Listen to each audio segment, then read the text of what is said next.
Disilakan. Assalamualaikum warahmatullahi wabarakatuh.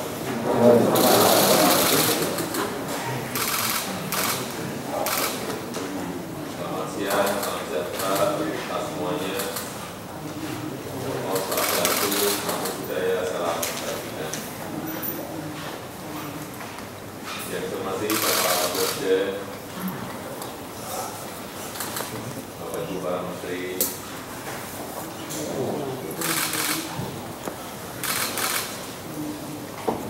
ada sidang kabinet paripurna hari ini, ada beberapa hal yang ingin saya tekankan menjadi perhatian kita bersama. Yang pertama, bidang kesehatan.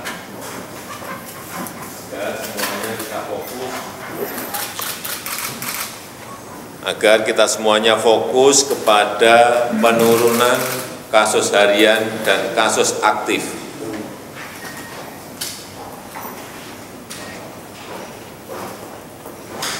Kita tahu kasus aktif kita sudah berada di bawah 9.000 dan juga penambahan kasus di angka-angka antara 300 sampai 400 kasus hariannya.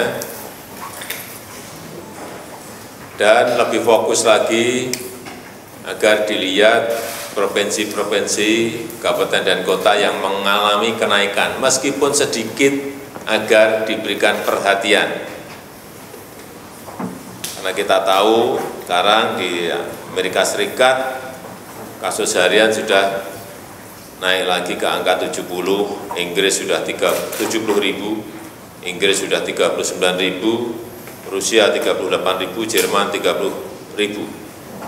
Ini harus menjadi kewaspadaan kita agar kejadian ini tidak masuk ke negara kita. Sehingga sekali lagi provinsi-provinsi yang naik meskipun hanya sedikit betul-betul diberi peringatan dan diberi bantuan agar di backup agar kasusnya bisa turun kembali. Kabupaten dan kota juga sama, dilihat secara detail karena kita datanya komplit semuanya agar juga diberikan bantuan untuk menekan agar kasusnya menjadi lebih turun. Kemudian yang kedua di bidang ekonomi. Yang pertama, saya minta ini agar sudah bulan November, sudah mau masuk ke Desember, jadi percepat realisasi APBN dan APBD. APBN artinya setiap kementerian dan lembaga harus konsentrasi mempercepat realisasi ini. Kemudian Mendagri lihat APBD yang masih serapan anggarannya masih kecil juga berikan perhatian, tekankan pada mereka bahwa APBD ini penting untuk pertumbuhan ekonomi kita. Kita lihat misalnya realisasi dana perlindungan sosial baru mencapai 77% dari DIPA. Kemudian program padat karya baru mencapai 67%. Dukungan untuk UMKM dan korporasi baru mencapai 60%. Yang kedua, ini juga masih di bidang ekonomi yang berkaitan dengan risiko-risiko global. Agar semuanya diwaspadai, seperti perlambatan ekonomi di Tiongkok. Betul-betul dilihat karena ekspor kita ke sana gede. Kemudian risiko tapering off dari Amerika, betul-betul dilihat dampak dan apa yang harus kita siapkan, apa yang harus kita lakukan. Kemudian yang terakhir juga yang berkaitan dengan inflasi global. Dampaknya akan seperti apa, semuanya dihitung, semuanya harus kita kalkulasi, di mana yang harus kita antisipasi.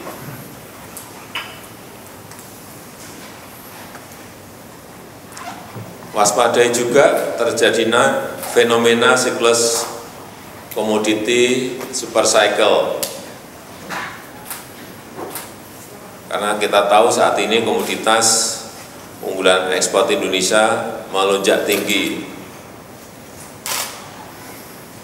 Ini umumnya berlangsung biasanya hanya berlangsung 18 bulan. Jadi langkah-langkah antisipasi untuk itu harus diberikan dengan menguatkan industri pengelolaan yang berorientasi ekspor. Dan yang ketiga, juga waspadai tantangan kita di tahun 2022, yakni potensi berlanjutnya pandemi dan perlambatan ekonomi dunia karena pandemi global yang belum selesai-selesai. Karena itu APBN di tahun 2022 harus bisa menjadi instrumen utama untuk menggerakkan pertumbuhan ekonomi, memperkuat daya tahan ekonomi, mengakselerasi daya saing kita, utamanya daya saing di ekspor dan daya saing di investasi.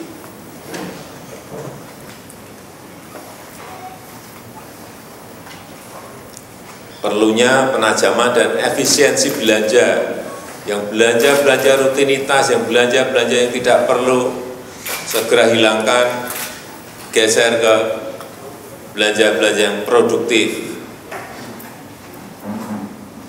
Dan pastikan ini penting untuk 2022, awal 2022, Januari 2022, anggaran sudah bisa dieksekusi. Artinya di bulan-bulan ini kita akan mempersiapkan administrasi untuk agar di awal tahun, di bulan Januari itu sudah bisa dieksekusi. Dan kita harus menyiapkan sekali lagi dasar untuk pelaksanaan itu. Kemudian yang keempat, investasi segera didorong untuk direalisasikan. Komitmen investasi banyak, tapi kadang-kadang kalau nggak dikawal, kalau nggak diikuti, kalau nggak dimonitor, komitmen-komitmen itu lama direalisasikannya. Kita harus ingat dan harus tahu bahwa APBN itu hanya berkontribusi kurang lebih 15% terhadap PDB kita. Artinya memang yang lebih banyak adalah swasta, investasi, BUMN, kontribusinya lebih gede. Dan pertemuan saya dengan Syekh Muhammad bin Zayed dengan Ruler of Dubai, Syekh Muhammad bin Rashid Al Maktoum,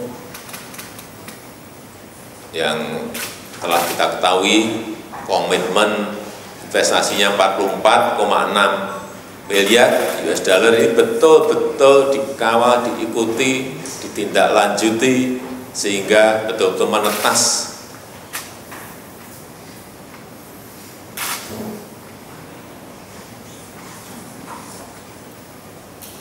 komitmen investasi sebesar 44,6 miliar US dollar tadi.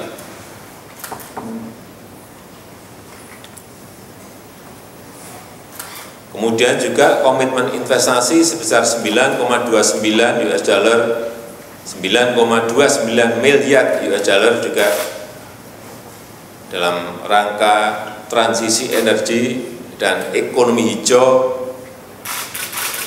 atas pertemuan kita dengan Perdana Menteri Inggris Boris Johnson dan para CEO Inggris juga agar dikawal dan ditindaklanjuti. Ini juga bukan angka yang kecil, angka yang 44 tadi gede, angka yang 9 juga gede. Semuanya harus dikawal dan segera ditindaklanjuti. Bolanya ada di kita.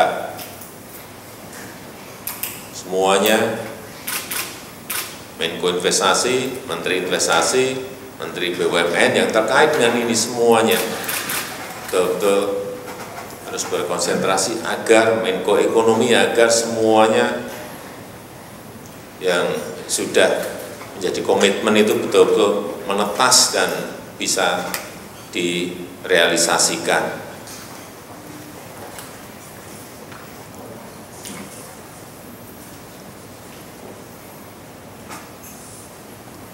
Kemudian yang terakhir mengenai pengembangan ekonomi hijau dan transisi energi ke renewable energy, energi baru terbarukan, betul-betul harus menjadi komitmen kita bersama. Dan harus kita pastikan berjalannya investasi itu untuk menggeser pembangkit batu bara dan menggantikannya dengan energi baru terbarukan, baik itu pengembangan kendaraan dan baterai listrik, serta juga pembangunan Green Industrial Park di Kalimantan Utara yang juga menggunakan energinya dari hydropower. Ini betul-betul bisa segera direalisasikan dan dimulai. Saya rasa itu yang bisa saya sampaikan pada kesempatan yang baik ini. Terima kasih.